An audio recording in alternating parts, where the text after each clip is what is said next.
Man, the good times, the roaring 20s, they are over. They seem like they were a century ago. This is the Great Depression. As the Great Depression begins, I want you to really be thinking about these things.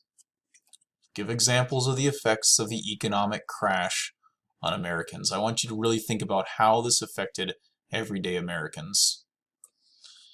So the stock market crashing was not the cause of this Great Depression, no. It just signaled this chain reaction. It was an easy mark to realize that things were getting really bad in the economy of the United States and around the world. So people had a hard time paying back their loans. They owed money to the banks, and they couldn't pay them back. So the banks then run out of money. They run out of cash. So then people panic. They run to the bank to withdraw their money, as we saw in this photograph at the American Union Bank in New York City in New York in 1932. People were all going to the bank to get their cash out. Well, the bank runs out of money, and so they have to then close. And when those banks close, then people lose their savings that they had in the bank that is no longer available. See, when you put your money into the bank doesn't just take your money and just set it into a little box and say, here is the money for Mr. Huggins. No, they take the money and they use that money to make more money. They make loans to other people. So when people want to start a new business or buy a car or buy a house, they ask the bank for a loan.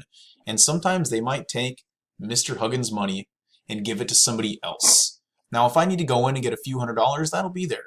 But if I want to take out all of my money, and everybody wants to take out all of their money at the same time, the bank doesn't always have that money sitting there because they have used it as a loan to other people. So, people stop spending money because they don't have it. And if people stop spending money, then companies don't sell as much, right? And if companies don't sell as much, they have to save money and they cut back production at the factories. They stop producing as much stuff as they used to.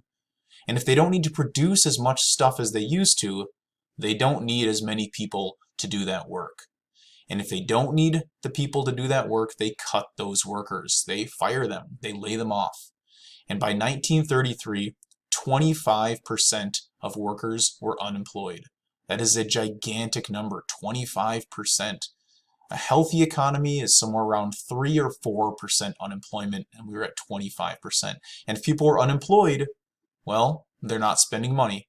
And if they're not spending money, they're not selling as much. And if they're not selling as much, companies cut back production at factories. And if they have to cut back production, they don't need as many workers, so they cut the workers, which leads to unemployment dropping. And it's just this cycle over and over and over and over and over and over and over. And I kind of think of it like this kind of chain reaction where everything leads to a problem somewhere else and the whole thing just burns up. And that's how the economy felt at this time. Like it was just burned up. I want to show you one other cool little GIF that I found that shows a chain reaction. Something starting as such a small little thing can actually lead to really large changes in effect. There you go. I also really like that guy's reaction at the end. He sets up this tiny little box and knocks down bigger and bigger dominoes and watches his impression. Yeah! All right, just a little bit of fun for a moment as we now go back to a depressing topic. So now that people are losing their jobs, these family members are trying their best to find some way of making some money, and families start to be separated as men start to travel across the country looking for work. Some of them lose their homes, they can't pay their mortgages, so they're losing their homes, they might be losing their cars.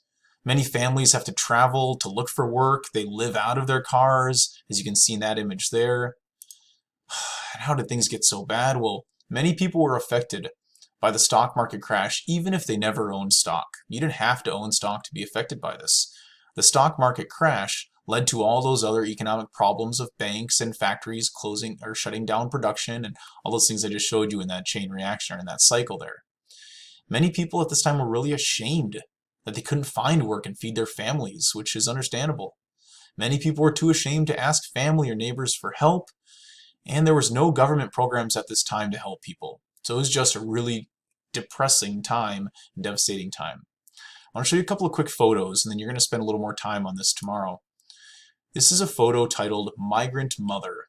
It was by Dorothea Lange, and Dorothea Lange took a series of photographs of people during the Great Depression to really make sure that she caught and grasped everything that was going on. This photo was taken in 1936, and you can tell that in this image, it's just a really heart-wrenching, impactful image of how people felt at this time. Here's another photograph from Dorothea Lange, 1937. It's called "Oklahoma Migrant Stalled in the California Desert," as everything was packed up on their car and they were traveling across the country to find jobs. One more photograph by Dorothea Lange from 1937. It's called "Broke, Baby Sick, and Car Trouble." And this is probably how a lot of Americans felt at this time: broke, sick, and in trouble. This is Dorothea Lange here, and her photographs were extremely impactful for capturing the moment. And we're going to do a little bit of a exploration, a photo essay of Dorothea Lange tomorrow, where you'll get more of an idea of what the Great Depression was like for everyday Americans. So this just gives you a little bit of an idea of what the Great Depression was like. Tomorrow you'll find out more, and we'll get through the 1930s coming up here as the Great Depression hits Americans all the way through the 1930s. Okay, I'll see you next time.